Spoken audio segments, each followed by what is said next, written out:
حیران کن بات ہے، انسان کتنا ناشکرا ہے۔ اگر کسی شخص کو 40 سال کی عمر میں کوئی غم پہنچا ہے، وہ کہتا ہے میری تو زندگی برباد ہوگی۔ کیسے برباد ہوگی؟ 40 سال تو تم نے اچھے گزارے، وہ کیسے برباد ہو گئے؟ ہاں، آنے والی کے بارے میں کچھ کہہ سکتے ہو، یہ کہنا کہ میری زندگی برباد ہو گئی۔ 40 سال تم نے زندگی انجوائے کی ہے، کئی لوگوں کی تو عمر بھی 40 سال نہیں ہوتی ہے، وہ کیسے ختم ہو گئے؟ اور پھر اس ایک واقعے سے اگر آپ کی زندگی کے ابھی 30 سال باقی ہیں تو وہ کیسے برباد ہو گئے؟ یہ تو ایک واقعہ ہے، گزر گیا۔ عین ممکن ہے کہ چند ہفتوں میں، چند مہینوں میں، چند سالوں میں اس سے بہتر کوئی معاملات ہو جائیں، اور عین ممکن ہے کہ یہی واقعہ آپ کی ہمیشہ کی کامیابیوں کے لیے اللہ تعالیٰ نے ایک ذریعہ بنا دیا ہو، جو آپ کو بعد میں پتا چلے۔ نبی صلی اللہ علیہ وآلہ وسلم جب ہجرت کی رات نکلے تھے تو آپ تو تکلیف میں تھے۔ جامعہ ترمذی میں حدیث ہے، آپ مکہ شریف کی طرف، بیت اللہ شریف کی طرف رخ انور کر کے مڑ مڑ کر دیکھ رہے تھے اور کہہ رہے تھے کہ تو مجھے سب سے بڑھ کر محبوب تھا، لیکن افسوس تیرے رہنے والے مجھے اس شہر میں رہنے نہیں دیتے۔ ظاہر ہے 52 سال نبی اسلام کے شہر مکہ میں گزرے ہیں، مدینہ شریف میں تو آپ نے اپنی زندگی کے آخری 11 سال گزارے ہیں۔ ہمیں 52 سال کی عمر میں اپنا شہر چھوڑنا پڑ جائے ہمیشہ کے لیے، کتنا مشکل فیصلہ ہے، لیکن اسی مشکل فیصلے کے ساتھ اتنی بڑی کامیابی جڑی تھی کہ 13 سالہ مکی دور میں صرف 125 بندے مسلمان ہوئے، اور اگلے 13 سال کے اندر، جن میں سے 11 سال نبی اسلام کے اور 2.5 سال اور لگائیں، رومنز اور پرشینز گر چکے تھے، اور اس کے بعد ایک سلسلہ شروع ہوا اور ایسا انقلاب آیا کہ آج پوری دنیا میں آپ کو اسلام کی شکل میں نظر آ رہا ہے۔ اس تکلیف کے بعد ان مع العسر یسرا، ہر مصیبت کے ساتھ آسانی ہے، ہر پریشانی کے ساتھ آسانی ہے، یہ اللہ تعالیٰ نے ساتھ ساتھ جوڑی ہوئی ہے۔ قل کل یعمل علی شاکلتہ، اے نبی ان سے فرماؤ اپنے شاکلہ کے مطابق اعمال کرتے جاؤ۔ فَرَبُّكُمْ أَعْلَمُ بِمَنْ هُوَ أَهْدَى سَبِيلًا، پس تمہارا رب خوب جانتا ہے کہ کون تم میں سے ہدایت کے راستے کے اوپر ہے۔ یہ بڑی امپورٹنٹ آیت ہے۔ شاکلہ کا ورڈ اکثر ہم نے مختلف ویڈیوز کے اندر قرآن کی تفسیر میں استعمال کیا۔ شاکلہ آپ سمجھ لیں گیون سرکمسٹانسز، وہ حالات و واقعات جو اللہ تعالیٰ نے آپ کو دیے ہیں، اس کے اندر آپ پرفارم کرتے چلے جائیں۔ دیکھیں اس کا یہ سلسلہ پیچھے جڑ رہا ہے کہ جب ہم انسان کو نعمت دیتے ہیں تو وہ منہ پھیر لیتا ہے، اور جب تکلیف آتی ہے تو مایوس ہو جاتا ہے۔ بھئی اللہ تعالیٰ آپ کو تکلیف کے ذریعے، آسائش کے ذریعے، رزق میں تنگی کر کے، رزق میں کشادگی کے ذریعے آزماتا رہے گا۔ آپ کا کیا کام ہے؟ اے نبی قل کل یعمل علی شاکلتہ، ان سے فرماؤ جو تمہیں شاکلہ اللہ دے رہے ہیں نا، اس کے مطابق اپنے اعمال کرتے جاؤ۔ رب تمہارا خوب جانتا ہے کہ کون زیادہ راہ کے اوپر ہے۔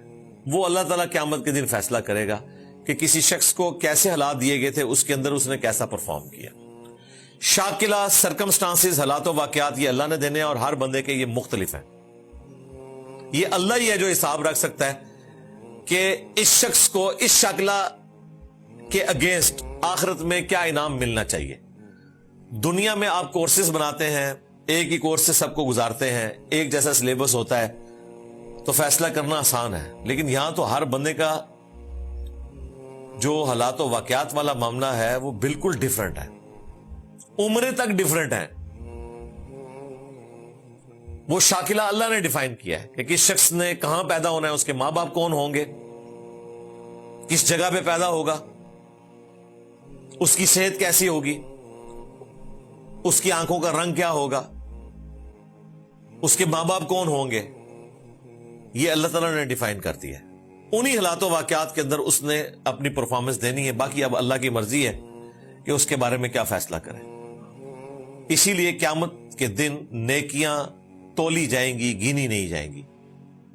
دنیا میں ہم نمبر گن کے کسی کو پاس یا فیل کرتے ہیں، لیکن قیامت والے دن اس کے اعمال کے مطابق جو فیصلہ ہونا ہے وہ تول کر ہونا ہے، گن کر نہیں ہونا۔ عین ممکن ہے کہ ایک شخص کی ایک نماز کسی دوسرے شخص کی 1000 نمازوں پہ بھاری ہو، گنتی میں وہ 1000 ہے اور اس کی ایک ہے۔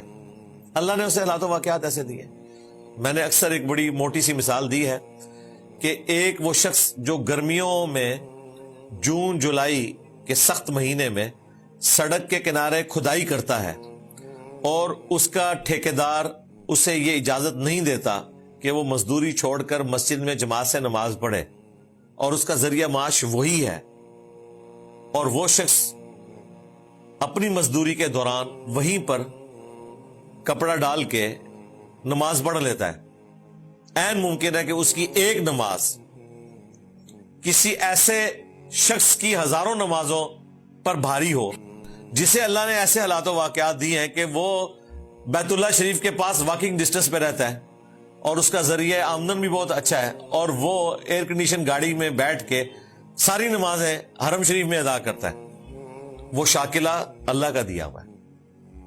تو یہ اللہ نے فیصلہ کرنا ہے، ہر شخص اپنے شاکلہ کے مطابق عمل کرتا جائے۔ اللہ تعالیٰ کو بہتر پتا ہے کہ کون رائے ہدایت پہ ہے، کون جو ہے وہ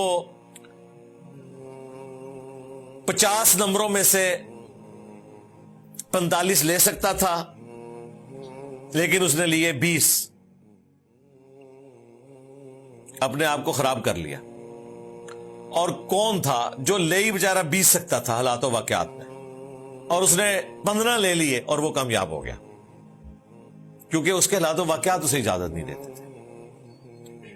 ہر ایک بندے کا معاملہ ڈیفرنٹ ہے، لیکن اس کی بنیاد پہ کوئی یہ نہ سمجھے کہ فرائض میں کوئی ٹالرنس موجود ہے کہ جو غریب آدمی ہے تو اس نے 2 نمازیں پڑھنی ہیں اور امیر آدمی ہے تو اس نے 5 پڑھنی ہے۔ فرائض پہ کوئی کمپرومائز نہیں ہے۔ باقی جو نٹی گریٹیز ہیں، خشوع خضوع ہے، ظاہر ہے وہ ہر بندے کا معاملہ ڈیفرنٹ ہی ہوگا۔ ایک بندہ مزدور ہے، اس سے آپ ایکسپیکٹ نہ کریں کہ روزانہ اٹھ کے آخری پہر وہ تہجد کی نماز پڑھے گا یا قیام اللیل رمضان کا کرے گا۔ وہ بیچارہ پورا دن مزدوری کرتا ہے، اس کو جو اللہ نے حالات و واقعات دی ہیں اس میں وہ مشکل سے فرض پورے کر لیتا ہے، بس اس نے اپنا فرض ادا کر دیا۔ اللہ تبارک و تعالی اب آخرت والے دن اس کے حالات و واقعات کے مطابق اس کے لیے فیصلہ کر دے گا۔ اللہم حاسبنا حسابا یسیرا، آمین۔